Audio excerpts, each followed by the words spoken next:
بسم اللہ الرحمن الرحیم۔ شیخ مساعد کہتے ہیں کہ سعودیہ کے کچھ لوگ کویت آئے ہوئے تھے۔ میں نے انہیں اور کویت کے بعض دوستوں کو مدعو کیا۔ مہمانوں کی تعداد 40 کے قریب تھی۔ صبح سویرے گوشت خریدنے کے لیے بازار گیا۔ مجھے یاد نہیں تھا کہ آج دکان بندی کا دن ہے۔ وہاں پہنچا تو دیکھا دکان بند۔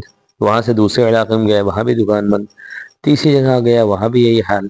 اس طرح میں نے 6 علاقوں کو چھان مارا، لیکن ہر جگہ سے ناکامی ہاتھ لگی۔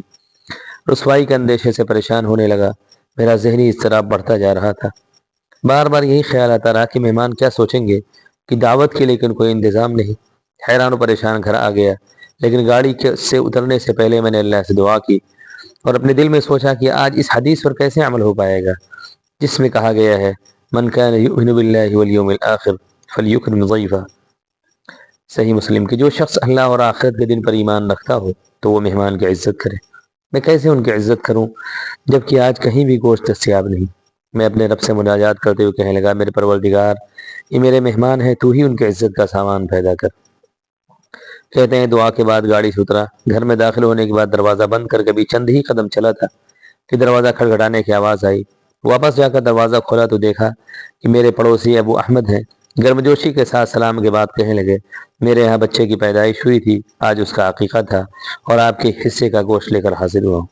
ان کی زبان سے ادا ہونے والے کلمات بارش کی پھوار کی طرح تھے جس نے میرے دل سے غم و پریشانی کے گرد و غبار کو زائل کر دیا، اور اس تحفے پر ان کا شکریہ ادا کرتا رہا۔ لیکن میری زبان ان کے ساتھ تھی اور میرا دل اور جسم کا رواں رواں اللہ کے شکر سے بھیگا جا رہا تھا، جو اپنے بندوں پر انتہائی مہربان اور ان سے حد درجہ محبت کرنے والا۔ اس کی نوازش اور اس قدر جلد دعا کی قبولیت دیکھ کر میں دنگ رہ گیا۔ خوشی کے ساتھ گھر میں داخل ہوا۔ اہلیہ سے کہا یہ گوشت لو، جلدی سے دوپہر کا کھانا تیار کرو۔ کہنے لگے اس قدر تازہ گوشت کہاں سے مل گیا؟ میں نے کہا تم سچ کہہ رہی ہو، یہ اللہ کا فضل و احسان ہے جو ہمیں اپنے پڑوسی ابی محمد کے ذریعے حاصل ہوا۔ شیخ مساعد کہتے ہیں کہ گوشت کے حصول سے زیادہ تعجب خیز اور حیرت انگیز چیز اس میں ہونے والی برکت تھی، کیونکہ اس کی مقدار 5 کلو سے زیادہ نہ تھی اور اس قدر گوشت مہمانوں کے لیے کافی نہ تھا۔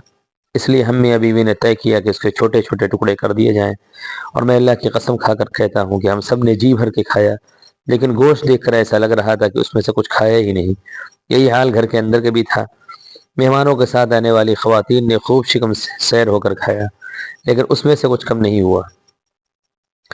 جس چیز کا ہم مشاہدہ کر رہے تھے وہ خیال و تصور سے بہت بلند تھا۔ میں نے مسکراتے ہوئے بیوی سے کہا یہ دعا کی برکت ہے، ورنہ کون ہے جس نے ہمارے پڑوسی کو گوشت لے کر بھیجا، اور کیسے اس میں برکت پیدا ہو گئی جس کے ذریعے ہم اس حدیث کی حقیقت کو اپنی آنکھوں سے دیکھ رہے تھے۔ خیر الطعام ما کثرت علیہ الایادی، یہ میرے رب کی طرف سے برکت تھی اور اس کا بہت بہت شکر ہے کہ اس نے مجھے رسوائی سے بچا لیا۔